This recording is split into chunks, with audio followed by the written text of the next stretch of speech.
Hi viewers, welcome to our YouTube channel Ramu Gunti.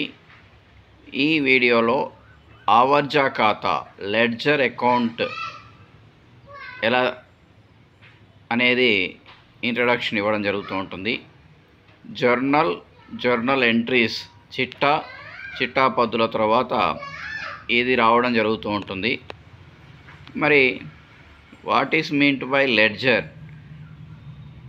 So here you see a ledger account may be defined as a summary of all the transactions relating to person, asset, expense or income which have taken place during a period of time and shows their net effect.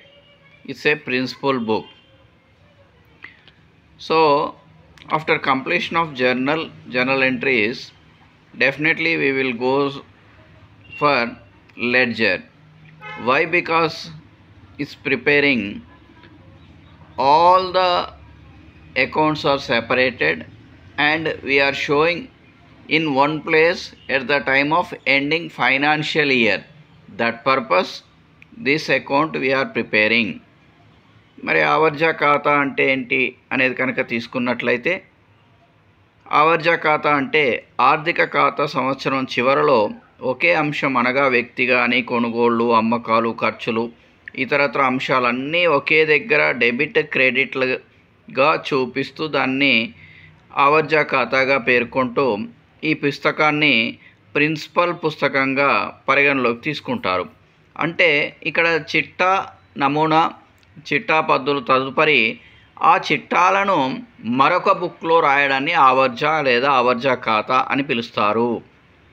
ఎందుకు ఇది తయారు చేయాలి అంటే ఇదే చాలా ముఖ్యమండి. ఎందుకంటే ఇక్కడ చూడండి, ప్రిన్సిపల్ బుక్ అని కూడా దీన్ని పేరు పెట్టారు. ఎందుకు ముఖ్యము అంటే ఒక ఆర్థిక సంవత్సరం చివరన ఖచ్చితమైన సమాచారం కొరకు ఒకే అంశం చిట్టాపద్దులు రాసేటప్పుడు అమ్మకాలు, కొనుగోలు అని ఒక 10 సార్లు రాస్తాం. అదంతా కూడా అది వెతుక్కోవడం ఆ పుస్తకంలో ఇబ్బందికరం. కాబట్టి ఈ ఖాతా కనుక తయారు చేస్తే ఇమీడియట్గా ఎంత అమ్మకాలు జరిగింది, ఎంత కొనుగోలు చేశాము, రుణదాతలు ఎవరు, రుణగ్రస్తులు ఎవరు, మూలధనం ఎంత వచ్చింది, తర్వాత జీతాలు ఎంత పే చేశాము, మన ఖర్చులు ఎంత అయినవి, మనకు ప్రాఫిట్ రాబోతుందా, లాస్ రాబోతుందా, ఇతరత్ర అన్ని అంశాలు కూడా దీని ద్వారా తెలియచేస్తాయి. ఎందుకంటే బ్యాలెన్స్ అమౌంట్ చూపెడుతుంది ఒక ఖాతాకు సంబంధించి. కాబట్టి ఈ పుస్తకాన్ని ప్రిన్సిపల్ పుస్తకంగా కూడా పరిగణలోకి తీసుకోవచ్చు.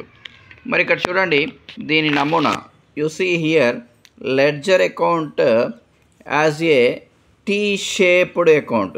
Here 2 parts. This is like completely T shape. This is called completely left side. This is called completely right side. So we have 2 principles in the double entry system, that is debit and that is credit. So debit or shows in left side and credit or shows right side. So in this pro forma we are prepared in the T shape. Definitely we are followed as a T shape. In the T shape, debit side we are showing 4 columns. One is date, second one is particulars, third one is journal folio. In journal entries, ledger folio, here journal folio, and finally amount. And right side also same, date, particulars, journal folio, amount. So this is called 2 parts T-shaped account. So when we are writing here debit side to, when we are writing credit side by, and finally we will balance all the figures. So this is the ledger account. మరి ఖాతా నమూనా కనుక తీసుకున్నట్లయితే ఖాతా నమూనా ఏ విధంగా ఉంటుంది? Tea షేప్లో ఉంటుంది. 2 భాగాలుగా విడగొట్టాలి. సో ఒకదాన్ని ఎడమ భాగమని, మరొక దాన్ని కుడి భాగమని, ఎడమ భాగాన్ని డెబిట్గా సూచిస్తూ జంటపద్దు విధానం ప్రకారం కుడివైపును క్రెడిట్గా సూచించవలసి ఉంటుంది.